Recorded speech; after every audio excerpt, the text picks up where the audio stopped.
এখান থেকে শুরু করবো আই থিঙ্ক। আচ্ছা, এটা তো মনে হয় দেখছিলাম তাই না, যে অপবর্তন ক্রিয়েশনের যে দুইটা কন্ডিশন। আচ্ছা,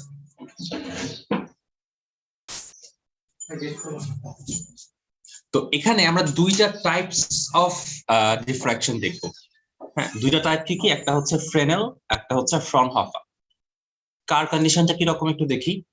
ফ্রেনেল মানে বলতেছে যে লাইট সোর্স থেকে, এটা তো সোর্স, এই পয়েন্টে প্রজেকশনটা হবে। মানে এটা কিন্তু আগের মতোই কাহিনী, একটা সোর্স আছে, একটা স্ক্রিন আছে, সেখানে আমি আলোটা দেখব। তো সোর্স থেকে স্লিটের দূরত্ব, এই সোর্স থেকে স্লিটের দূরত্ব ফাইনাইট হবে, অথবা স্লিট থেকে এই পয়েন্টের দূরত্ব ফাইনাইট হবে। যে কোনো একটা যদি ফাইনাইট ডিস্টেন্স হয় তাহলে হচ্ছে আমরা এটাকে বলি Fresnel class of diffraction. Fresnel class of diffraction কখন বলতেছি, সোর্স থেকে স্লিট অথবা স্লিট থেকে এই পয়েন্টের ডিস্টেন্স যদি ফাইনাইট হয় তাহলে আমরা তাকে ফ্রেনেল ক্লাস অফ ডিফ্রাকশন বলতেছি। আর ফ্রনহফার কখন বলতেছি, যদি সোর্স থেকে স্লিট অফ ইনফাইনাইট হয় আর স্লিট থেকে স্ক্রিনের ডিস্টেন্সও ইনফাইনাইট হয়, এখান থেকে এটাও ইনফাইনাইট, এখান থেকে এটাও ইনফাইনাইট, তাহলে আমরা তাকে বলবো হচ্ছে ফ্রনহফারস ক্লাস অফ ডিফ্রাকশন। যে কোনো একটা ফাইনাইট হইলে ফ্রেনেল, দুইটাই ইনফাইনাইট হইলে ফ্রনহফার। আচ্ছা, এখন আরেকটা জিনিস বুঝি। আমরা যখন ওয়েভ ফ্রন্ট দেখতেছিলাম তখন আমি দেখতেছিলাম একটা ওইভাবে শুরু হয় আস্তে আস্তে, যতই ডিস্টেন্স ক্রস করতে থাকে সে আস্তে আস্তে একদম সমতল হইতে থাকে। তার মানে এটা কি বোঝা যায় দেখো তো, যখন সে ইনফাইনাইট থেকে আসবে তখন আমার কাছে মনে হবে তার ওয়েভ ফ্রন্টটা প্লেন, আর যখন খুব কম ডিস্টেন্স থেকে আসবে মানে ফাইনাইট ডিস্টেন্স থেকে আসবে তখন আমার কাছে তার ওয়েভ ফ্রন্টটা মনে হবে স্ফেরিক্যাল। এটা কি বোঝা যাচ্ছে? হ্যাঁ হ্যাঁ, ফ্রেনেলে কি বলতেছিলাম আমরা, ফাইনাইট হবে, আর ফ্রনহফারতে কি বলতেছিলাম, ইনফাইনাইট হবে, মানে অনেক বেশি ডিস্টেন্স। তো ফাইনাইট যখন মানে এই অল্প জায়গার মধ্যে যখন আসে তখন ওয়েভ ফ্রন্টটাকে কিরকম দেখা যাবে, এই যে গোলাকার দেখা যাবে এরকম। আর যখন অনেক বেশি ডিস্টেন্স ইনফাইনাইটে চলে যাবে তখন কি এটাকে পুরো প্লেন মনে হবে না? তো এটাই বলতেছে যে ফ্রেনেল ডিফ্রাকশনে ওয়েভ ফ্রন্টটা হচ্ছে স্ফেরিক্যাল, এই যে এরকম আর কি। আর ফ্রনহফারতে যেহেতু অনেক বেশি ডিস্টেন্স ইনফাইনাইট, দ্যাটস ওয়াই এখানে ওয়েভ ফ্রন্টটা হচ্ছে প্লেন।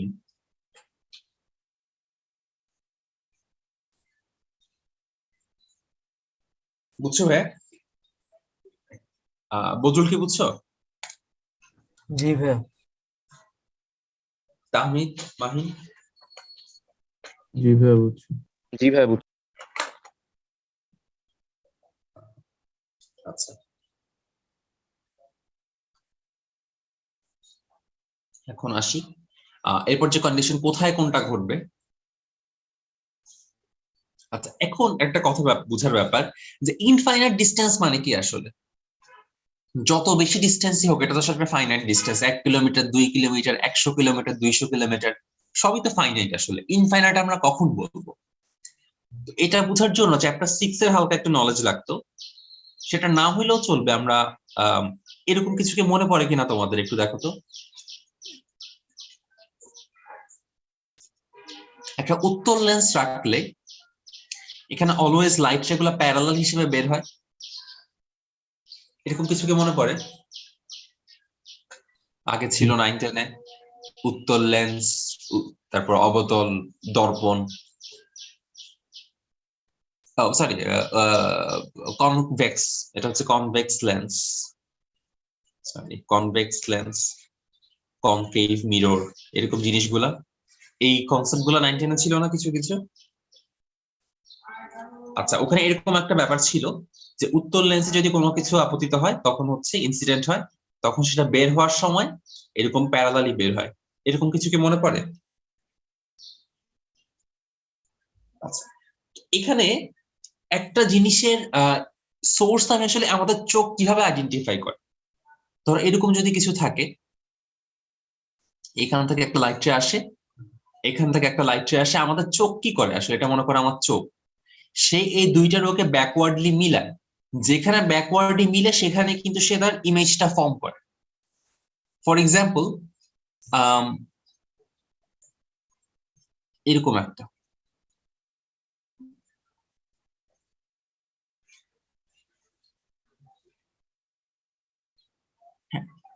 তো এটা এইরকম একটা কনসেপ্ট ছিল যে ইমাজিনারি ইমেজ আর কি। তো এই লাইট রে গুলাকে সে পিছন দিকে মিলায় আমাদের চোখ, যেখানে গিয়ে মিলে সেখানেই হচ্ছে তার একটা ইমাজিনারি ইমেজ ক্রিয়েট হয়। এরকম কোন কনসেপ্ট কি মনে পড়ে? তাহলে আমাদের চোখ আসলে করে কি, যেখান থেকে রে আসতেছে এটাকে পিছনের দিকে মিলানোর ট্রাই করে, এবং যেখানে মিলে আমরা চিন্তা করে নেই অবজেক্টটা সেখানেই আছে। তো যখন একটা লাইট প্যারালাল থেকে আসতেছে, প্যারালাল রে আসলে কোথায় মিলিত হয়? অসীমে গিয়ে বা ইনফাইনাইটে গিয়ে মিলিত হয়। নর্মালি তো প্যারালাল রে তো আমাদের চোখে নর্মালি কোথাও মিলিত হয় না, ইনফিনিটিতে গিয়ে তারা মিলিত হয়, এইভাবে আমরা ডেফিনেশনটা দেখি। তার মানে যখন কোনো জায়গা থেকে প্যারালালি লাইট রে আসবে আমাদের কাছে কি মনে হবে? সে ইনফাইনাইট ডিস্টেন্সে আছে, এটা মনে হবে না?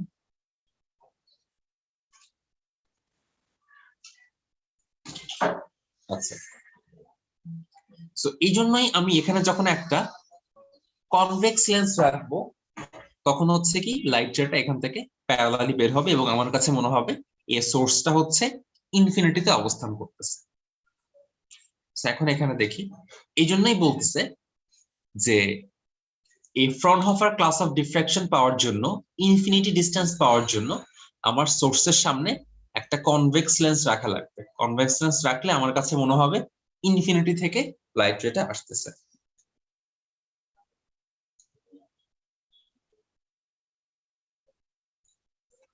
এটা কি ক্লিয়ার সবার কাছে, নাকি আরেকবার বলবো? জি ভাইয়া clear।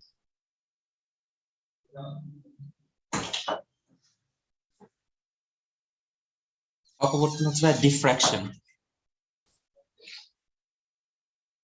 আচ্ছা, এটা তাহলে কি পুরোটাই বুঝছো ভাই ফ্রেনেল আর ফ্রনহফার ব্যাপারটা? জি ভাইয়া বুঝছি। আচ্ছা,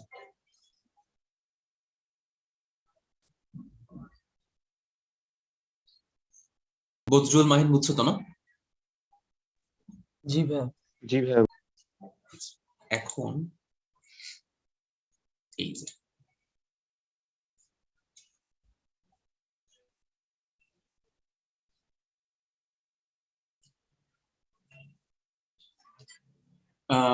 হ্যাঁ, এটা হচ্ছে আমাদের এখানে একটা সোর্স আছে, এখানে মনে করো আলো সোর্স, পুরো জায়গা জুড়ে সোর্স আছে। তো এটা হচ্ছে ছিদ্রটা, এবং ছিদ্রের যে প্রস্থটা এটাকে আমি স্মল এ দিয়ে ডিনোট করতেছি। তো লাইটটা এদিকে ঢুকতেছে এবং এদিকে বেঁকে যাচ্ছে। এই যে যতটুকু বেঁকে যাচ্ছে, এই যে নর্মালি যাওয়ার পথের দিয়ে যতটুকু বেঁকে গেল, এটাকে হচ্ছে আমি থিটা বলতেছি, মানে অ্যাঙ্গেল অফ ডিফ্রাকশন বলতেছি। আচ্ছা, তো এখন এই দুই জায়গা ধরো, এটা হচ্ছে ছিদ্রটা, এখানে আলো ঢুকতেছে। সবচেয়ে বেশি উজ্জ্বল কোন জায়গাটা হবে আসলে, এটা যদি ছিদ্র হয়? এই যে মাঝখানের পয়েন্টটা, এটা সবচেয়ে বেশি উজ্জ্বল হবে। দুই জায়গা থেকে আলো এখানে ঢুকতেছে অনেক বেশি, এই জায়গায় সবচেয়ে বেশি উজ্জ্বল। তারপর এখানে একটু কম উজ্জ্বল, এখানে আর একটু কম উজ্জ্বল। এভাবে কিন্তু জিনিসগুলো সামনের দিকে আগাবে। তো এখানেও সেম ব্যাপারটা দেখো, তীব্রতার স্কেলে এটা হচ্ছে ম্যাক্সিমাম তীব্রতা, মানে একদম যে মিডল পয়েন্টটা, এই ছিদ্র বা স্লিটের যে মিড পয়েন্টটা, স্লিটের মিড পয়েন্ট বরাবর হচ্ছে আমি ম্যাক্সিমাম তীব্রতা পাচ্ছি। এরপর আস্তে আস্তে তীব্রতাটা কমতেছে কমতেছে কমতে কমতে একদম ডিমিনিশড হয়ে যাচ্ছে। এটা হচ্ছে ফিগারটা। এখন এখানে আমরা ডিরাইভেশনে যাবো না, জাস্ট একটা ইকুয়েশন মনে রাখবো। আচ্ছা, এখানে একটা ব্যাপার দাঁড়াবো, পথ পার্থক্যের ব্যাপারটা এখানে কি রকম? ধরো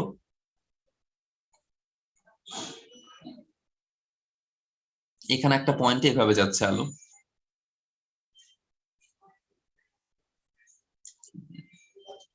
এখান থেকে এভাবে যাচ্ছে, এখান থেকে এভাবে যাচ্ছে। এখান থেকে যখন এখানে একটা পারপেন্ডিকুলার টানবো, B C,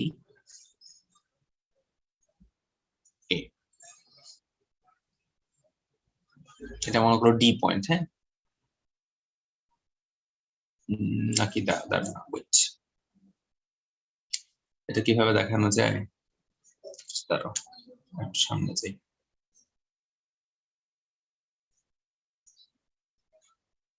A sine theta BC equal to AB sin theta equal to A sin theta.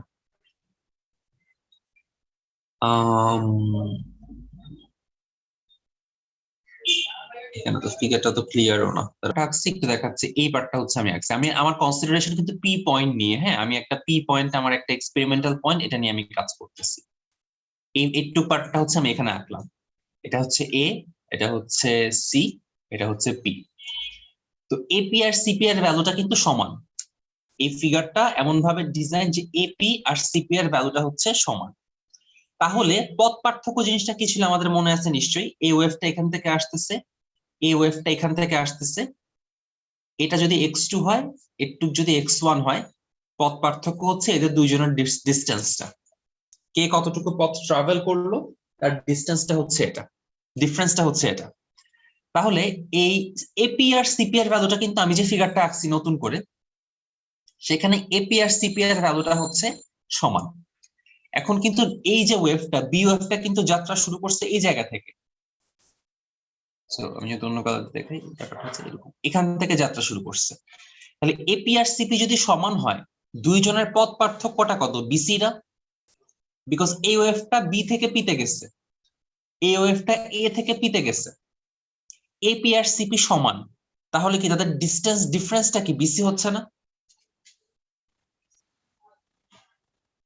আচ্ছা, তাহলে এই এই বিসিটার ভ্যালুটা, এখন আমি একটা ট্রায়াঙ্গেল আঁকার চেষ্টা করি। বি বি সি, আচ্ছা আমি কি এটা লিখতে পারি কিনা, BC by AB equal to sine theta, এটা যদি থিটা হয়, এটা কি লেখা যায়?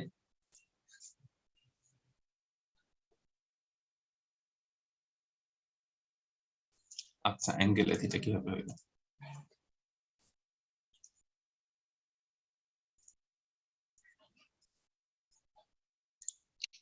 আচ্ছা, আমরা ধরে নিচ্ছি কি এই অ্যাঙ্গেলটা থিটা, তাই না? এটাকে আমরা ডিফ্রাকশন অ্যাঙ্গেল বলতেছি। আবার বলতেছি হচ্ছে এই অ্যাঙ্গেলটাও থিটা, মানে দুইটাই তো সেমি সমান সমান পরিমাণ বাঁক নিচ্ছে। এইখানে আমি একটা পারপেন্ডিকুলার টানছি, আমি এ থেকে এটার উপর একটা পারপেন্ডিকুলার টানছি, মানে কত? এই অ্যাঙ্গেলটা হচ্ছে 90 ডিগ্রি। এখন এই দ্বারা ওয়েট, এই অ্যাঙ্গেলটা যদি 90 ডিগ্রি হয়, এটা লাইটটা সোজা নেয় এসে বেঁকে যাচ্ছে কেন? ওইটাই তো ডিফ্রাকশন ভাই, মানে সোজা তো যাচ্ছেই, আবার বেঁকেও যাচ্ছে। আমরা কি এখানে কোনো লেন্স দিচ্ছি? লেন্সের কারণে? না না না, লেন্স দিয়ে হচ্ছে লাইটটাকে জাস্ট একটা পয়েন্টে কনভার্জ করতেছে, এটার জন্য লেন্স দেওয়া হচ্ছে। লাইটটা তো বাক্সে আগেই, ধরো এটা যদি একটা ছিদ্র হয়, হ্যাঁ, লাইট যখন এখানে ট্রাভেল করতেছে, এভাবে এসে এসে বাঁকা শুরু করবে, সোজাও যাবে, বেঁকেও যাবে। আর এখন বেঁকে যে যাচ্ছে, আমি স্ক্রিনে দেখবো কেমনে? সে তো ডাইভার্জ হয়ে যাচ্ছে না এই পয়েন্টটাতে, ডাইভার্জ হলে তো আমি আর স্ক্রিনে দেখতে পারবো না। তো তাকে যদি স্ক্রিনে দেখা যায়, তাতে হচ্ছে আমি একটা লেন্স দিলাম, এখন সবগুলো রেখে আমি আবার কনভার্জ করলাম, আর কিছু না। জি ভাইয়া বুঝছি। আচ্ছা, এখন দেখি এটা 90 ডিগ্রি হইলে ভালো কথা। আচ্ছা, এটা 90, আমি অ্যাঙ্গেলটা এখানে উত্তর লেন্সে দ্বারা ফোকাসে হচ্ছে স্ক্রিনের উপর একসাথে রাখা হয়, কিন্তু 90, জি জি আর ভাইয়া। এটা হচ্ছে থিটা, তাহলে এই পার্টটা হচ্ছে 90 মাইনাস থিটা। জি ভাইয়া, রাইট, তাহলে উপরেরটা that's 90 right. Minus 90 plus theta. হ্যাঁ, ঠিক আছে।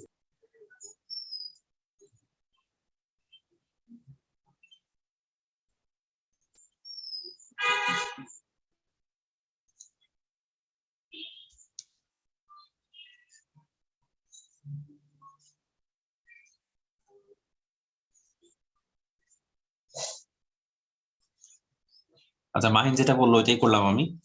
দেখো তো বোঝা যাচ্ছে কিনা আওয়াজ? বদরুল তাহমিদ বুঝছো ভাই? আচ্ছা, তাহলে আমি লিখতে পারি কি BC by AB equal to হচ্ছে sine theta, or BC equal to AB sine theta. এখন এবির ভ্যালুটাকেই তো আমি স্মল এ ধরছি, তাই না? ছিদ্রের দূরত্ব।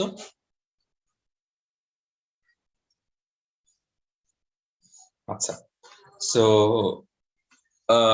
এখানে এই তাহলে বলতে পারি কি যে পথ পার্থক্য এটা ইকুয়াল টু হচ্ছে এ সাইন থিটা। তার মানে এখানে আর কোনো ঝামেলা নাই, অপবর্তনের জন্য পথ পার্থক্যের ভ্যালু হচ্ছে এ সাইন থিটা, এটা আমরা মনে রাখবো, যেখানে থিটা হচ্ছে অপবর্তন কোণ। ওকে, তো পথ পার্থক্য যত বেশি হবে সাইন থিটা তত বেশি হবে, অপবর্তন কোণটাও তত বেশি হবে। এখন এখানে বেশ কিছু ব্যাপার আছে।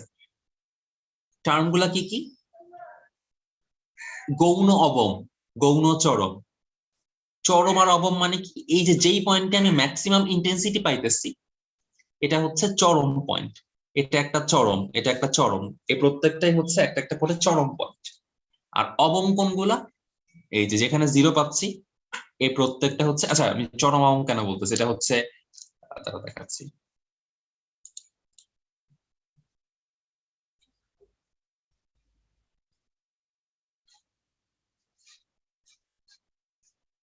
আচ্ছা, ম্যাক্সিমা আর মিনিমাম, এটাকে বলা হয় ম্যাক্সিমা আর মিনিমাম। নাম শুনে বোঝা যাচ্ছে ম্যাক্সিমা মানে হচ্ছে সবচেয়ে বেশি ইন্টেন্সিটি, মিনিমাম মানে হচ্ছে সবচেয়ে কম ইন্টেন্সিটি।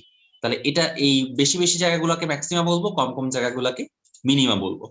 এখন ম্যাক্সিমা মিনিমারও আবার ক্লাসিফিকেশন আছে। কোনটা? একটা হচ্ছে সেন্ট্রাল ম্যাক্সিমা। সেন্ট্রাল ম্যাক্সিমা মানে কোনটা? এটা, এটা হচ্ছে একদম সেন্ট্রাল ম্যাক্সিমা। আর এই সবকিছু হচ্ছে secondary maxima, secondary maxima, secondary maxima. Central ছাড়া বাকি সবকিছুই হচ্ছে সেকেন্ডারি ম্যাক্সিমা। আচ্ছা, তারপর দেখাই যাবো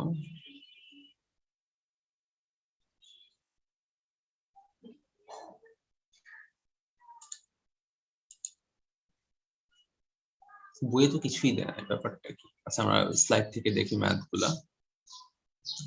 তাহলে একটা জিনিস বুঝলাম, সেন্ট্রাল কিন্তু শুধু ম্যাক্সিমা আছে, সেন্ট্রাল কিন্তু কোনো মিনিমা নাই, বা প্রাইমারি কিন্তু শুধু ম্যাক্সিমা আছে, কোনো মিনিমা নাই।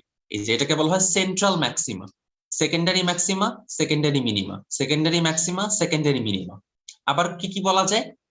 এটা হচ্ছে ফার্স্ট সেকেন্ডারি ম্যাক্সিমা। সিমিলারলি এটাও ফার্স্ট সেকেন্ডারি ম্যাক্সিমা। এটা কি? First secondary minima. এটা কি? First secondary minima. টার্মগুলো কি বোঝা যাচ্ছে নাকি আরেকবার বলবো?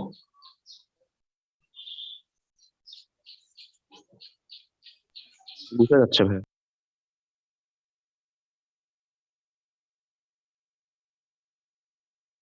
বুঝছি ভাই। আচ্ছা, এখন হচ্ছে আমরা প্রত্যেকটা ইকুয়েশন বের করার চেষ্টা করবো আর কি, একটা একটা করে। ঠিক আছে।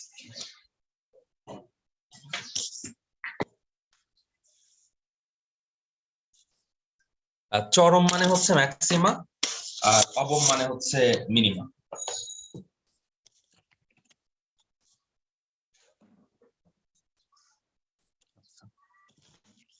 এখন আসি ইকুয়েশন গুলা বের করা, বা ইকুয়েশনটা মনে রাখতে হবে। এখানে ডিরাইভেশন দেখবো না আমরা, কোনো ডিফ্রাকশন, ইকুয়েশন গুলা মনে রাখবো। আচ্ছা,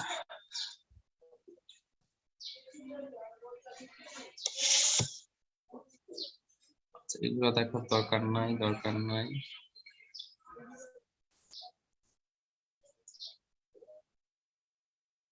হ্যাঁ, আমি জাস্ট যেগুলো লিখতেছি এগুলো একটু মনে রাখো। nth secondary minima, for nth secondary minima del x equal to a sin theta n equal to হচ্ছে n lambda। সেকেন্ডারি মিনিমার জন্য del x equal to a sin theta n equal to n lambda।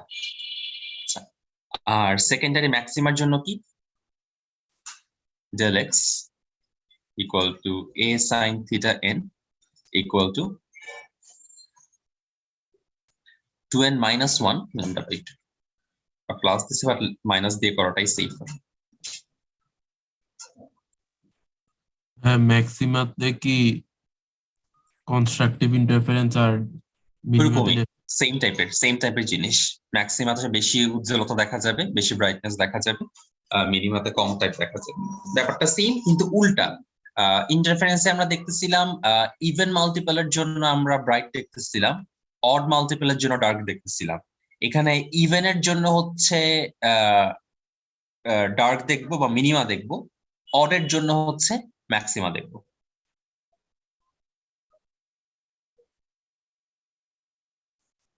আচ্ছা, যেটা মনে রাখার জন্য বললাম আর কি, মানে এটা কোনো রুল না, মানে ফর্মুলা গুলো এভাবেই আসছে, উল্টা হয়ে গেছে আর কি তারা। আচ্ছা, তাহলে এই যে এই দুইটা হচ্ছে আমাদের মেইন ইকুয়েশন, ঠিক আছে? a sin theta equal to 2n minus 1 lambda by 2 R 2n lambda by 2। এখন আরেকটা জিনিস ব্যাপার আছে, তাহলে আমরা কি কি নিয়ে আলোচনা করলাম? সেকেন্ডারি মিনিমা বললাম, সেকেন্ডারি ম্যাক্সিমা বললাম, একটা জিনিস বাকি রয়ে গেল। একটা কি বাকি রইলো? সেন্ট্রাল ম্যাক্সিমা বাকি রয়ে গেল।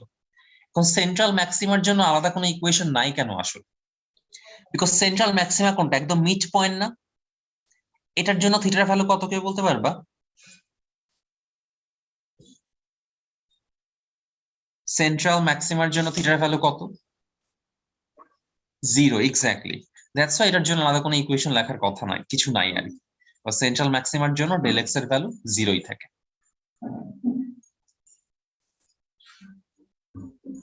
বদুল কি বুঝতে পারছো এটা ভাই? জি ভাই। তাহমিদ, মাহিন? জি ভাই। আচ্ছা, না সেন্ট্রাল মিনিমা কিছু না, সেন্টারে তো শুধু ম্যাক্সিমা থাকে।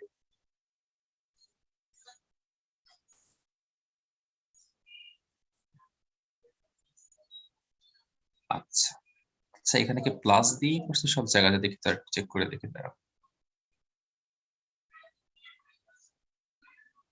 আচ্ছা, বইটা চেক করে প্লাস দিয়ে নাকি মাইনাস দিয়ে।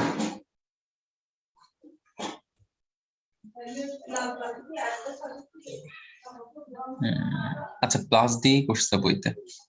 আচ্ছা ঠিক আছে, তাহলে প্লাস দিয়েই করো। বুঝলাম যে আচ্ছা প্লাস দিয়েই করো, তোমরা দরকার নেই মাইনাস দিয়ে করার, আবার কমপ্লিকেশন তৈরি হবে। 2n plus 1 lambda by 2, এটাই মনে রাখো। সেন্টার ইয়ার জন্য, মিনিমার জন্য n lambda, ম্যাক্সিমার জন্য 2n plus 1 lambda by 2 করে। ঠিক আছে, এখন আমরা কিছু ম্যাথ করব, কিছু না, জাস্ট একটা ম্যাথই করবো রিফ্র্যাকশন নিয়ে। সেটা হচ্ছে এই কোয়েশ্চেনটা দেখি। একটা স্লিটের উইথ হচ্ছে 5 × 10⁻⁻5। স্লিটের উইথ বলে দেওয়া, মানে আমি বসাইলাম a equal to 5 × 10⁻⁻5। আচ্ছা, এরপর ল্যামডার ভ্যালু বলে দেওয়া 5500। এখন কোশ্চেনে বলতেছে সেন্ট্রাল ম্যাক্সিমার বোথ সাইডে, সেন্ট্রাল ম্যাক্সিমার বোথ সাইডে সেকেন্ড অর্ডারের ম্যাক্সিমাগুলার অ্যাঙ্গুলার ডিসটেন্স বের করতে। তাহলে ব্যাপারটা কি দাঁড়ালো? কোশ্চেন আসলে কি জানতে চাইতেছে? কোশ্চেনে জানতে চাইতেছে দুইটা যে সেকেন্ড অর্ডার ম্যাক্সিমা, কজ এই পাশেও একটা সেকেন্ড অর্ডার ম্যাক্সিমা আছে, এখানেও একটা সেকেন্ড অর্ডার ম্যাক্সিমা আছে। এই দুইটা ম্যাক্সিমার মধ্যে অ্যাঙ্গুলার ডিসটেন্স, এই যে ভ্যালুটা, এটা আমাকে বের করতে বলতেছে। কোশ্চেনটা কি বুঝতে পারছো?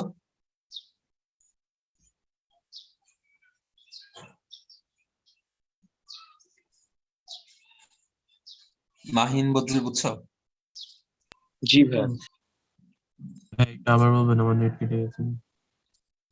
আচ্ছা হ্যাঁ ভাই, এখানে একটা স্লিটের উইথটা বলে দেওয়া 5 × 10⁻⁻5 মিটার, ল্যামডা বলে দেওয়া, সেন্ট্রাল ম্যাক্সিমা তো এটা, এটার বোথ সাইডে যে সেকেন্ড অর্ডার ম্যাক্সিমা আছে, মানে এখানে একটা সেকেন্ড অর্ডার ম্যাক্সিমা পাবো, এখানে একটা সেকেন্ড অর্ডার ম্যাক্সিমা পাবো, এদের মধ্যকার যে অ্যাঙ্গুলার ডিসটেন্স, এটাকে আমি বলতেছি, এটাই কোশ্চেনে বের করতে বলতেছে, তাদের মধ্যকার অ্যাঙ্গুলার ডিসটেন্সটা বের করতে। বুঝছো না ভাই?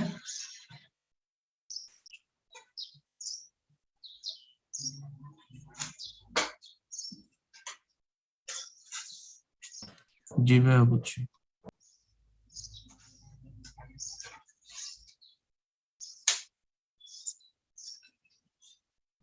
আচ্ছা, এখন এটা আমি কেমনে বের করতে পারবো? এটার জন্য তো আমি কোনো ইকুয়েশন শিখি নাই। আমি কি করতে পারি তাইলে? আমি তো এই ইকুয়েশনটা জানি, তাই না? দেখো তো এই ইকুয়েশনটা বোঝা যাচ্ছে কিনা।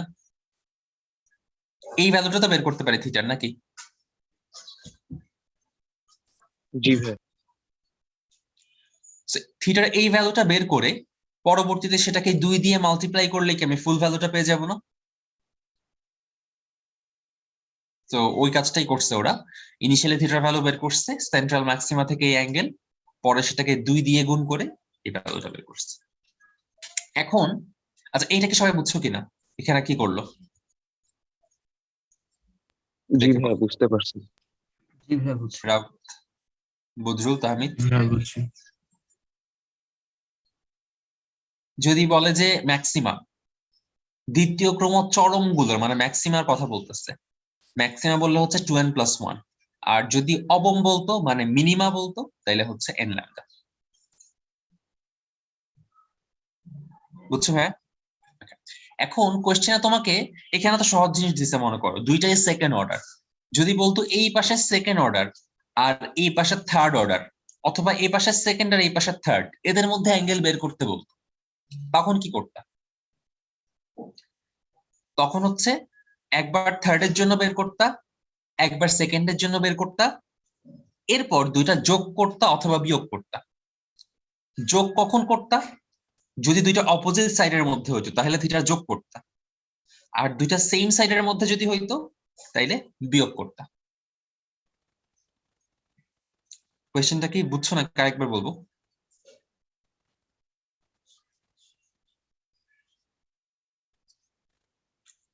বদরুল বুঝছো? বুঝছি ভাইয়া। বুঝছি ভাইয়া। তাহমিদ? জি ভাইয়া বুঝছি। ওকে, এবার ডিফারেন্সিয়েশনের মেইন কনসেপ্ট শেষ করে আমরা, আচ্ছা এটা লেস দেন 1 মিনিট আছে। আচ্ছা, তোমার নেক্সট জিনিসটা কি আসলে? গ্রেটিং এর মেইন কথা কি? আমরা তো ডিফ্রাকশন দেখছি। ডিফ্রাকশনে কি ছিল? যে একটা সোর্স ছিল, এখানে একটা স্লিট ছিল, আর এখানে কি অসংখ্য স্লিট আছে। একটা স্লিট না, এখানে সোর্স তো একটা, এখানে অনেকগুলো ছিদ্র থাকবে এবং প্রত্যেকটা দিয়ে হচ্ছে আলো ঢুকবে। তো সেটার প্রসেসটা কিরকম? এটা হচ্ছে এই যে এগুলো, এই পার্টটা গুলো হচ্ছে আলো ব্লক করে দিচ্ছে এবং এখানে হচ্ছে ছিদ্র, এখান দিয়ে আলো ঢুকতেছে। আবার এই পার্টটা আলো ব্লক করে দিবে, এখানে হচ্ছে ছিদ্র, এখানে আলো ঢুকতেছে। আবার এই পার্টটা আলো ব্লক করে দিবে, এখানে ঢুকতেছে। তো এই যে প্রসেসটা, এটাকে বলা হচ্ছে ডিফ্রাকশন গ্রেটিং। তার মানে অনেক জায়গাতে, বা এই প্রসেসটা কেমনে অ্যাচিভ করা হয়? এটা করা হয় হচ্ছে একটা গ্লাস নেওয়া হয়, হ্যাঁ, একটা গ্লাস নেওয়ার পরে ওইটার মধ্যে একটু পরপর দিয়ে হচ্ছে কিছু কেটে ফেলা হয়। তার মানে তুমি যখন গ্লাসের উপর কিছু একটা ঘষবা, ধরো গ্লাস দিয়ে নর্মালি আলো পাস করতে পারে, হ্যাঁ, তো গ্লাসের উপর কোন একটা ধারালো জিনিস দিয়ে ঘষবা, দেখবা যে ওই জায়গাটাতে আর আলো পাস করতেছে না। তুমি যদি কোনো কিছু ঘষে দিলা বা ওই কাচের চামড়া উঠায় ফেললা ধারালো কোনো কিছু দিয়ে, তো এই যে প্রসেসটা অ্যাচিভ করলো, মনে করো এটা ছিল বিশাল একটা গ্লাসের টুকরা, হ্যাঁ, এখান দিয়ে নর্মালি আলো পাস করতেছিল পুরোটা জুড়েই। এখন তুমি কি করলা? এই পার্ট গুলা দিয়ে আলো পাস করা বন্ধ করে দিলা, এমন কিছু একটা ঘষলা যে আলো আর পাস করতে পারতেছে না, এখানে আলো আর পাস করতে পারতেছে না, এখানে আলো আর পাস করতে পারতেছে না। তার মানে কি অসংখ্য ছিদ্র ক্রিয়েট হইলো, এটা একটা ছিদ্র, এটা একটা ছিদ্র, এটা একটা ছিদ্র, এবং এই সবগুলা ছিদ্র দিয়ে আলো ঢুকবে। তো ছিদ্র যেহেতু অসংখ্য, তার মানে এখানে কি অসংখ্য ম্যাক্সিমা পাওয়া যাবে, অসংখ্য পরিমাণ মিনিমা পাওয়া যাবে। এই যে প্রসেসটা, এটাই হচ্ছে আমাদের ডিফ্রাকশন গ্রেটিং। আমাদের প্রসেস কি কাজ করতেছে গ্রেটিং, এটা কি বুঝতে পারছো? জি ভাইয়া। রাওয়াত, জি ভাইয়া। বদরুল কিছু বলতেছিলাম? না ভাইয়া বুঝছি। আচ্ছা, তো এখানে গ্রেটিং কনস্ট্যান্ট নামে একটা টার্ম আসে। তো গ্রেটিং কনস্ট্যান্ট জিনিসটা কি? এটা হচ্ছে এ প্লাস বি। তাহলে এ কোনটা আর বি কোনটা? এ হচ্ছে প্রতিটা ছিদ্রের যে উইথ, ছিদ্রের উইথকে আমরা বলি হচ্ছে এ। আর বি কোনটাকে বলতেছি? এই যে পার্টটুকু দিয়ে আলো যেতে পারতেছে না তার যে উইথ, সেটাকে বলতেছি বি। এবং এ আর বি দুইটা মিলে যোগ করে আমরা পাচ্ছি হচ্ছে ডি, গ্রেটিং কনস্ট্যান্ট বা গ্রেটিং স্পেসিং বলে, যার ভ্যালু হচ্ছে এ প্লাস বি। আচ্ছা, এখন আমি কি এটা বলতে পারি যে ডি পরিমাণ দৈর্ঘ্যে, ডি পরিমাণ লেন্থে ছিদ্র আছে একটা, এটা বলা যায় না? একটুকে একটা, একটুকে একটা, তার মানে কি ডি লেন্থে একটা ছিদ্র না? তাহলে এক 1 মিটারে বা 1 ইউনিটে ছিদ্র কয়টা? 1/d। এই 1/d বা 1/a প্লাস বি লিখতে পারি। সো এই ইউনিট লেন্থে কতগুলো ছিদ্র, সেটাকে আমি ডিনোট করি হচ্ছে এন দিয়ে। তাহলে এন ইকুয়াল টু হচ্ছে 1/d equal to 1/a plus B.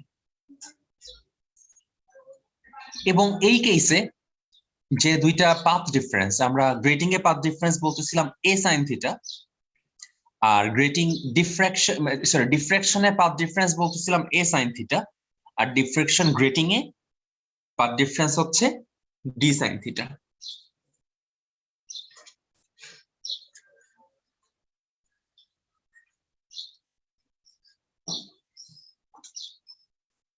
আচ্ছা, এখন এখানে ইকুয়েশন গুলো হচ্ছে আবার আগের চেয়ে উল্টা। আমরা ডিফ্রাকশনে গ্রেট ইকুয়েশন কি দেখতেছিলাম? ব্রাইটের জন্য A sine theta equal to 2n + 1 λ/2, আর ডার্কের জন্য দেখতেছিলাম A sine theta equal to n λ। আর এখানে হচ্ছে ডিফ্রাকশন গ্রেটিং এ উল্টা যাচ্ছে সিস্টেমটা। এখানে আবার ব্রাইটের জন্য D sine theta equal to n λ, আর ডার্কের জন্য হচ্ছে D sine theta equal to 2n + 1 λ/2। So diffraction grating আর ডিফ্রাকশনের ইকুয়েশনে ব্রাইট আর ডার্কের জন্য উল্টা উল্টা ইকুয়েশন। কেমনে আসছে প্রুফ মনে রাখার দরকার নাই, এটা হচ্ছে আমরা শুধু ইকুয়েশন গুলো মনে রাখবো। চ্যাপ্টার শেষে তো আবার রিভিউ করবে, তখন হোপফুলি ক্লিয়ার হয়ে যাবে। আচ্ছা, এখন এই কোয়েশ্চেনটা একটু পড়ার চিন্তা করি কি বলতেছে এখানে। আচ্ছা, আমরা ডিফ্রাকশন গ্রেটিং এর টাইটেল দিয়ে একটু দেখি কি শিখলাম। ডিফ্রাকশন গ্রেটিং এ ছিদ্রের যে উইথ সেটা হচ্ছে এ, লাইনের উইথ হচ্ছে বি, ডি মানে ডিফ্রাকশন গ্রেটিং বা স্পেসিং ইকুয়াল টু হচ্ছে এ প্লাস বি, আর ইউনিট লেন্থে যে পরিমাণ থাকে সেটা হচ্ছে 1/d equal to 1/a plus B. এটা হচ্ছে ইউনিট লেন্থে কতগুলা স্লিট থাকবে। আচ্ছা, আর কি কি দেখলাম? যে ব্রাইটের জন্য হচ্ছে D sine theta equal to n λ, আর ডার্কের জন্য হচ্ছে ডি সাইন থিটা 2n + 1 λ/2। একটু কি হচ্ছে আমাদের ডিফ্রাকশন গ্রেটিং এর শিক্ষা। এখন আমরা একটু দিয়ে একটু ম্যাথ করার চেষ্টা করি। একটা ডিফ্রাকশন গ্রেটিং প্রতি মিলিমিটারে 600 লাইন আছে, প্রতি মিলিমিটারে 600 লাইন। আচ্ছা, এখান থেকে কি আমি বলা যায় 1 মিটারে কয়টা লাইন থাকবে? 1 মিলিমিটারে 600 থাকা মানে কি 1 মিটারে এতগুলা লাইন আছে না? জি ভাইয়া। এটা কিসের ভ্যালু? এখানে যে এতগুলা দেখতেছি এর মধ্যে এটা কিসের ভ্যালু হইতে পারে?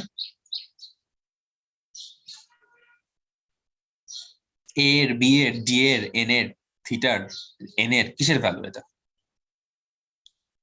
না ভাই, এন এর ভ্যালু। কজ এন ছিল কি ইউনিট লেন্থে স্লিট সংখ্যা না? তাহলে এটা কি 1 মিটারে এতগুলা আছে, তার মানে কি এটাই ক্যাপিটাল এন না?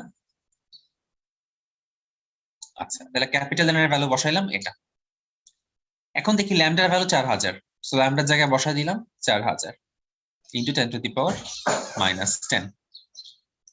কোয়েশ্চেন হচ্ছে দ্বিতীয় চরম, মানে দ্বিতীয় বলা মানে এন এর ভ্যালু 2 বুঝে গেলাম, চরম মানে ম্যাক্সিমা বললো, তার মানে আমি জানি আমার এই ইকুয়েশনটা অ্যাপ্লাই করতে হবে।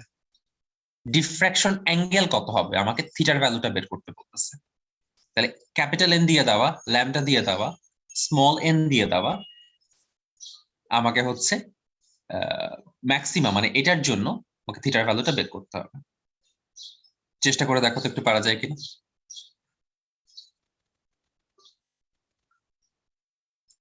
হ্যাঁ ভাই, ওই যে ব্রাইটের জন্য ব্রাইট বলছে দেখেই তো আমরা এটা ইউজ করতেছি, যদি ডার্ক বলতো তাহলে তো নিচেরটা ইউজ করতাম। এই যে চরম বলে দেওয়া। আচ্ছা দেখো তো আনসারটা কত আসে।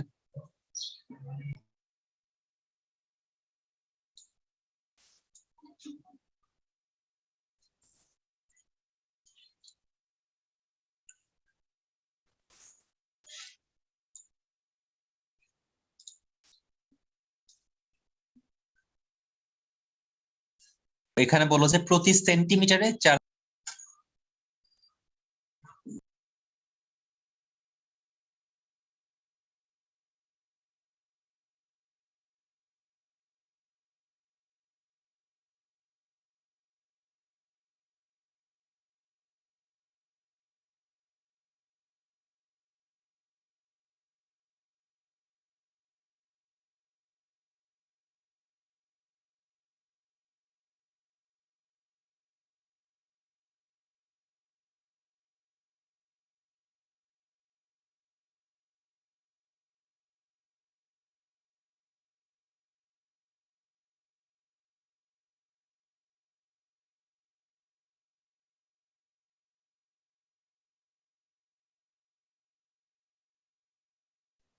ভাই এটাতে এ এর ভ্যালুটা কত বা ডি এর ভ্যালুটা কত?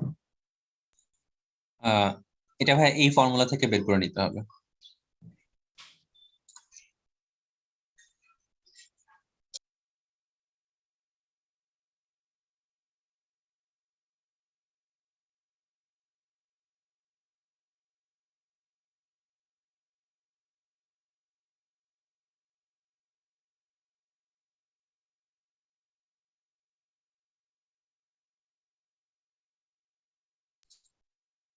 না ভাই, এটা হচ্ছে কি প্রতি সেন্টিমিটারে 4200 লাইন, তার মানে প্রতি মিটারে কতগুলা লাইন? 420000 না?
আনসার কি মিলছে?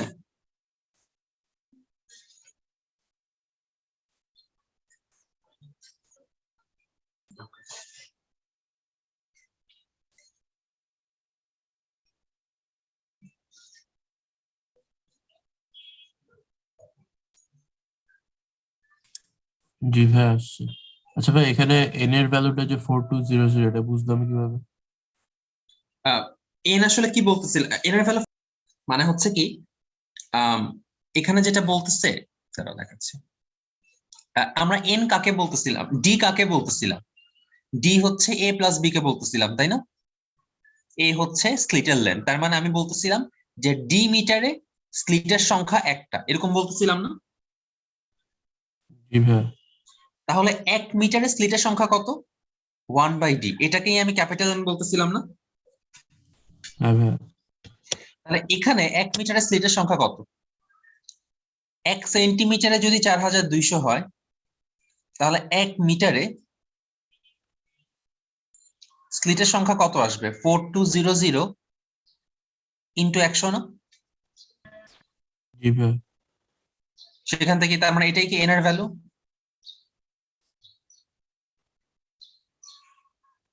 বুঝতে পারছো ভাই? আচ্ছা এখানে কি ভুল জি ভাইয়া করছে বুঝছি। নাকি?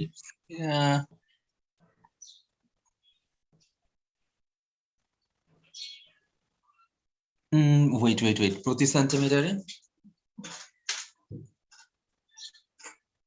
প্রতি সেন্টিমিটারের রেখার সংখ্যাটা তো ভুল করছে ওরা। a প্লাস বি এর ভ্যালুই তো 4200 দিয়ে দেওয়া। আচ্ছা এটা এখানে একটু ভুল করছে, দেখো কোয়েশ্চেনটা বলছে একক দৈর্ঘ্যের রেখার সংখ্যা। হ্যাঁ, তো এখানে 1 সেন্টিমিটারে 4200 মানে কি? একক দৈর্ঘ্যের রেখার সংখ্যা কত? 420000 না? এটাই কি ক্যাপিটাল এন এর ভ্যালু না? এটা কি বোঝা যাচ্ছে? জি ভাইয়া। তো এখানে ওরা এটা এইভাবে হবে না, তুমি ক্যাপিটাল এন এর ভ্যালু এটা ধরেই করতে হবে। এটা ভুল করছে ওরা, ওরা উল্টায় নিছে। অ্যাকচুয়ালি a প্লাস বি এর ভ্যালু তো 4200 না, প্রতি একক দৈর্ঘ্যে কতগুলো রেখা সেটাই এন, এবং এখানে প্রতি একক দৈর্ঘ্যে মানে ইউনিট লেন্থে রেখার সংখ্যা হচ্ছে 420000। সো এটাই হচ্ছে ক্যাপিটাল এন এর ভ্যালু আর কি। ম্যাথটা কি ক্লিয়ার হয়েছে? জি ভাইয়া বুঝছি। রাওয়াত বুঝছো? বদরুল, মাহিন? জি ভাইয়া বুঝছি। পোলারাইজেশন টপিকে তাহলে আমরা বলছিলাম এই চ্যাপ্টারে আমরা আরো 3টা প্রপার্টি নিয়ে কথা বলবো। একটা হচ্ছে ইন্টারফারেন্স, একটা হচ্ছে grating, diffraction, interference, diffraction, polarisation. আমাদের ইন্টারফারেন্সও শেষ, ডিফ্রাকশনও শেষ। আমরা এখন ঢুকতেছি হচ্ছে পোলারাইজেশনে। আচ্ছা তার আগে একটু দেখি এখানে আর কিছু দেখানো আছে কিনা, কনসেপ্ট বুকটা ওপেন করি।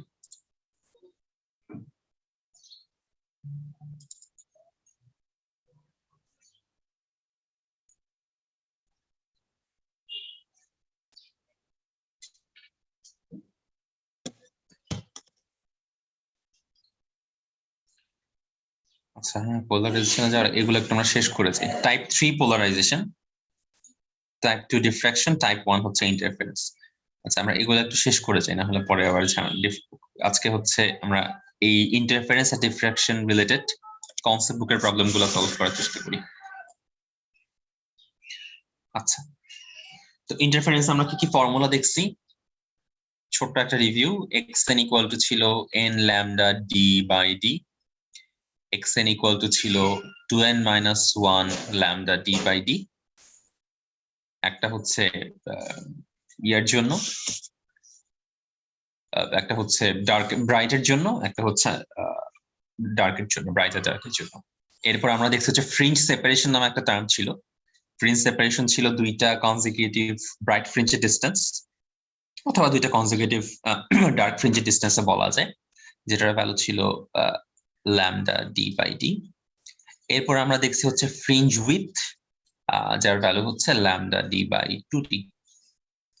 আরো কিছু ব্যাপার দেখছি যে ব্রাইটের জন্য ডেল এক্স এর ভ্যালু কেমন হবে, ব্রাইটের জন্য ল্যামডা বাই 2 এর ইভেন মাল্টিপল হয়, তারপর ডার্কের জন্য ল্যামডা বাই 2 এর অড মাল্টিপল হয়, এগুলো দেখছি আর কি।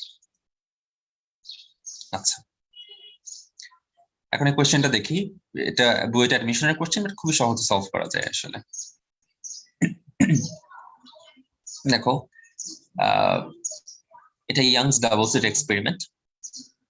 স্ক্রিনটা হচ্ছে স্লিটের থেকে 5 into 10 to the power minus 2, তার মানে ডেল ডি এর ভ্যালু হচ্ছে 5 into 10 to the power minus 2। একটা কথা দেখো, আমি কিন্তু ডি লিখি নাই এখানে, ডেল ডি লিখছি। কারণটা কি?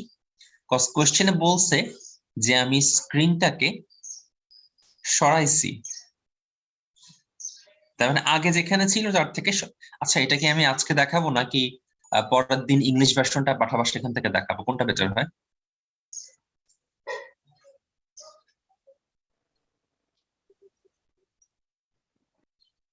আচ্ছা ঠিক আছে, তাইলে আজকে আমরা পোলারাইজেশন দেখি।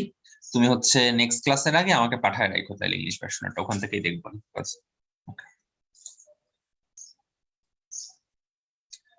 তো পোলারাইজেশন কি হচ্ছে,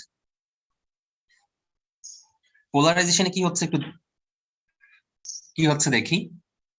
তো নরমালি, আচ্ছা, আর ইন্টারফারেন্স আর ডিফ্রাকশন নিয়ে কারো কোনো কনফিউশন থাক, মানে সবাই বইটা পড়ে রাখো আর কি আগের দিন, বইয়ের স্লাইডটা, যাতে হচ্ছে আমরা কনসেপ্ট বুকটা সামনের দিকে আগাইতে পারি।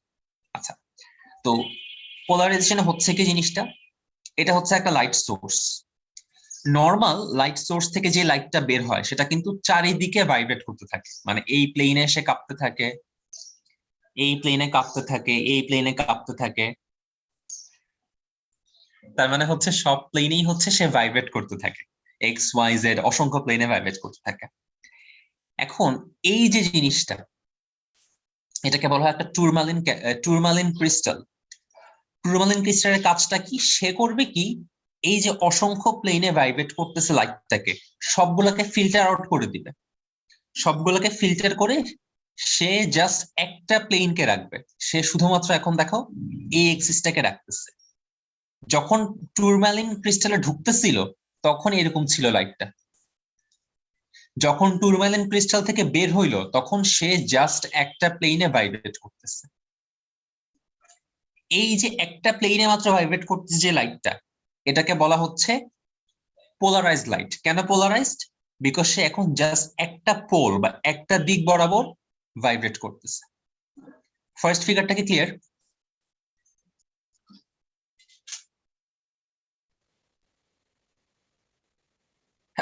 হ্যাঁ হ্যাঁ, এরকমই, মানে তার কাজটাই হচ্ছে যে জাস্ট একটা দিকের, এই যে টুরমালিন ক্রিস্টালের কি এটা বলে দিচ্ছে এখানে, এটা একটা হেক্সাগন, একটা গ্রিন কালার ক্রিস্টাল, যেখানে হচ্ছে ধাতুর অক্সাইড, অনেকগুলো ধাতুর অক্সাইড থাকে, কোনো ডেফিনেট কোনো না, এমন ভাবেই তাকে বানানো, সেই জাস্ট পোলারাইজ, তার কাজটাই ফাংশনটাই হচ্ছে পোলারাইজ করা, এবং সে হচ্ছে অনেকগুলা মেটালের অক্সাইডের মিক্সচার একটা। কালারটা গ্রিন এবং একটা হেক্সাগন, এটা দেখা যাচ্ছে হেক্সাগন, 6টা বাহু আছে। আচ্ছা, তাহলে ফার্স্ট ফিগারটা আমরা বুঝলাম। সেকেন্ড ফিগারে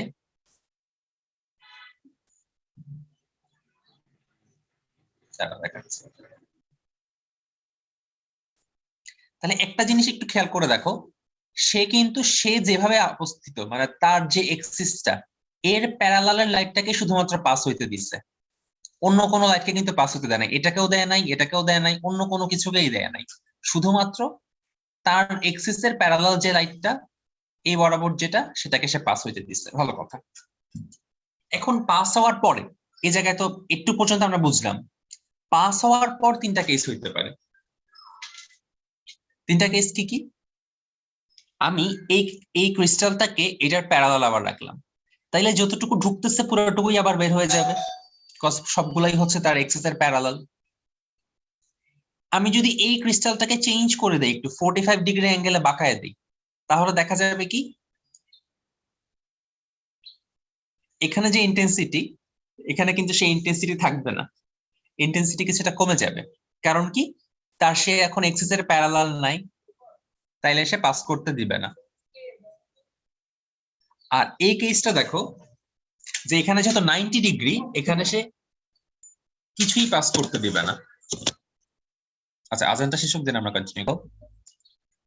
যে কেসটা, সে কিন্তু তার প্রপার্টি কিন্তু আমি ফার্স্টেই দেখে ফেলছি, সে তার এক্সিসের প্যারালাল লাইটটাকে শুধু পাস করতে দেয়।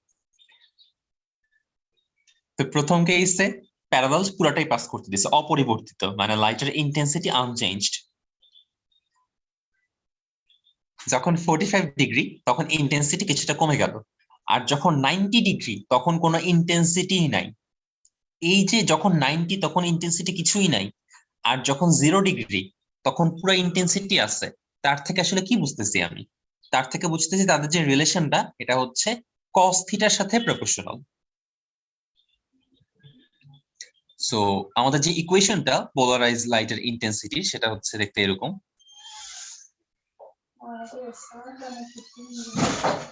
এই যে এই ইকুয়েশনটা, so IP by I naught equal to হচ্ছে কস স্কয়ার থিটা। আইপি কি? পোলারাইজড হওয়ার পরে লাইটের যে ইন্টেন্সিটি।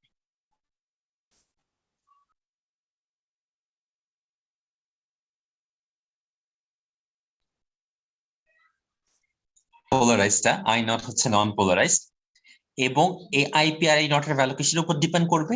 এই লাইটের এক্সিসের সাথে এটার এক্সিসটা কত ডিগ্রি অ্যাঙ্গেলে থাকে। এখানে 0 ডিগ্রি, এখানে সমান, আর এখানে 45 ডিগ্রি একটু দেখো বেঁকে গেছে। দেখো এটা এটা হচ্ছে বেঁকে গেল, দ্যাটস ওয়াই এখানে একটু কম গেছে। এখানে একদম 90 ডিগ্রি, এটা এদিক বরাবর, এটা এদিক বরাবর, দ্যাটস ওয়াই এখানে ইন্টেন্সিটিটা হচ্ছে 0। এই তিনটা কেস কি বোঝা গেল?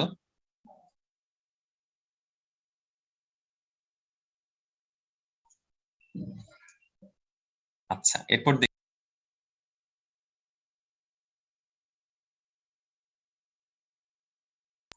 আচ্ছা, কথাটার মানে হচ্ছে কি কোনো একটা পোলের দিকে তার চলে আসার যে প্রবণতাটা। তো লাইট সে হচ্ছে অনেকগুলা প্লেনে ভাইব্রেট করতে থাকে কন্টিনিউয়াসলি। তো আমি একটা জিনিস একটা যন্ত্রের মাধ্যমে যখন বাকি সব প্লেনকে ফিল্টার আউট করে জাস্ট একটা প্লেনকে রাখবো আউটপুট হিসেবে, তখন এই ঘটনাটা হচ্ছে পোলারাইজ লাইট। মানে যে লাইটটা জাস্ট একটা প্লেনে ভাইব্রেট করতে থাকে। নর্মাল লাইটটা কিরকম, এই একটা প্লেন, এই একটা প্লেন, এই একটা প্লেন, অসংখ্য প্লেনে থাকে। কিন্তু পোলারাইজ লাইটটা হচ্ছে জাস্ট একটা প্লেনে ভাইব্রেট করতে থাকে। এবং সেটা কিভাবে করা হয়? এই টুরম্যালিন ক্রিস্টাল দিয়ে করা হয়।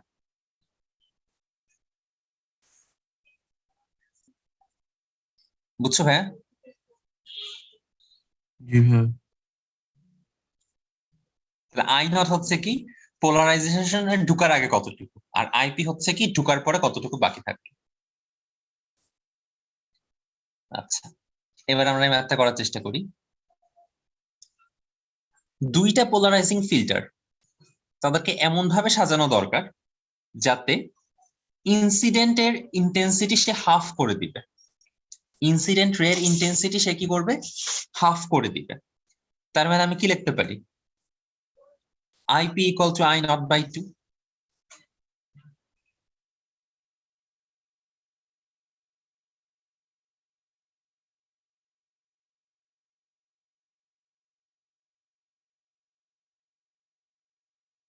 আচ্ছা, তো এরপর IP equal to I naught, সেখান থেকে আমি cos স্কয়ার থিটার ভ্যালু বের করলাম, cos থিটার ভ্যালু বের করলাম, থিটার ভ্যালু 45 ডিগ্রি অ্যাঙ্গেলে রাখলাম। এবং এখান থেকে কি বুঝলাম যে থিটার ভ্যালু যদি আমি 45 ডিগ্রি অ্যাঙ্গেলে রাখি তাহলে ইন্টেন্সিটিটাকে সে কমায়া হাফ করে দেবে। এটা কি বুঝতে পারছো? জি ভাইয়া। আচ্ছা, তার মানে ব্যাপারটা একটু আমরা দুইটা ফিল্টার এখানে কেন বলতেছে আসলে, কজ প্রথমে যে সোর্সটা তো হচ্ছে সব দিকেই ভাইব্রেট করতেছে। এরপর তুমি একটা পোলারাইজিং ফিল্টারকে এভাবে রাখলা, তখন সে শুধু এদিক বরাবর লাইটটাকে রাখবে। এরপর এই ফিল্টারটার সাথে 45 ডিগ্রিতে হচ্ছে আরেকটা ফিল্টারকে রাখলা, তখন হচ্ছে আমি যে আউটপুটটা পাবো সেটা হচ্ছে এটা। এই জন্যই বলা হচ্ছে দুইটা পোলারাইজিং ফিল্টার, মানে এই ফিল্টারটার সাথে এই ফিল্টারটার অ্যাঙ্গেল কত, এটা হচ্ছে আমরা বের করতে চাচ্ছি আর কি। কজ এই প্রথম ফিল্টারের অ্যাঙ্গেল যত, এই লাইটের অ্যাঙ্গেলও কিন্তু ততই, তাই না? প্রথম ফিল্টারটা এভাবে থাকলে এই লাইটটা ওইভাবেই আছে। তো ফিল্টারের সাথে এর অ্যাঙ্গেল যেই কথা, এই লাইটের সাথে এর অ্যাঙ্গেল কিন্তু একই কথা। এটা কি বুঝতে পারতেছো? প্রথম ফিল্টারের সাথে সেকেন্ড ফিল্টারের অ্যাঙ্গেল যেই কথা, এই লাইটটার সাথেও সেকেন্ড ফিল্টারের অ্যাঙ্গেল একই কথা, বিকজ প্রথম ফিল্টারের অ্যাঙ্গেলের প্যারালালি হবে হচ্ছে এই লাইটের অ্যাঙ্গেলটা। বুঝছো ভাই? বদরুল বুঝছো? জি ভাই। তাহমিদ, মাহিন বুঝছো? জি জি ভাইয়া। ভাইয়া বুঝছি। আচ্ছা, এখন দেখি এখানে আর কি কি আছে।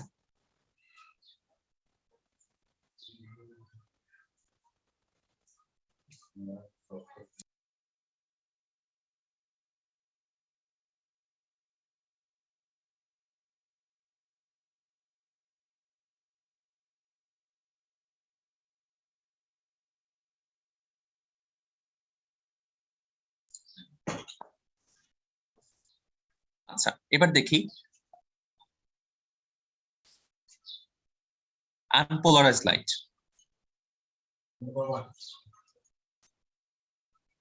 তো আনপোলারাইজ লাইট মানে কি, শুরুতে যে লাইটটা ঢুকতেছিল, মানে অনেকগুলা প্লেনে যে ভাইব্রেট করতেছিল, সেটা হচ্ছে আনপোলারাইজ লাইট। সহজ কথা, পোলারাইজ লাইট কোনটা? একটা ফিল্টার দিয়ে পাস করার পরে যে লাইটটা থাকলো সেটা হচ্ছে পোলারাইজ লাইট। তো পোলারাইজ লাইটটা যেই মানে যেই প্লেনে ভাইব্রেট করতেছে, ধরো এই যে এই প্লেনটাতে মনে করো সে ভাইব্রেট করতেছে, এটা হচ্ছে তার প্লেন অফ ভাইব্রেশন। সহজ কথা। পোলারাইজিং অ্যাঙ্গেল কোনটা? পোলারাইজিং অ্যাঙ্গেলটা হচ্ছে যেই অ্যাঙ্গেলটার জন্য এই পোলারাইজেশনটা ম্যাক্সিমাম হবে, যেই অ্যাঙ্গেলের জন্য পোলারাইজেশনের ভ্যালুটা ম্যাক্সিমাম হবে তাকে হচ্ছে পোলারাইজিং অ্যাঙ্গেল বলে, সহজ হিসাব। আচ্ছা, প্লেন অফ পোলারাইজেশন হচ্ছে যেই প্লেনে ভাইব্রেট করতেছে তার সাথে পারপেন্ডিকুলার যে প্লেনটা থাকে তাকে বলা হয় প্লেন অফ পোলারাইজেশন। যেই প্লেনে ভাইব্রেট করতেছে তার সাথে পারপেন্ডিকুলার প্লেনটা হচ্ছে প্লেন অফ পোলারাইজেশন। আচ্ছা, এই লাস্ট যেটা ডাবল রিফ্র্যাকশন, এটা আসলে আমাদের খুব একটা কাজে লাগবে না। এটার ব্যাপারটা হচ্ছে কাইন্ড অফ এরকম যে কিছু কিছু ক্রিস্টাল হচ্ছে এরকম, সে হচ্ছে দুইটা রেতে ডিভাইড করে ফেলে। তার মানে তুমি সেখানে ঢুকাইলে একটা রে, কিন্তু সে যখন বাইর হবে সে দুইটা রে হিসেবে বের হবে।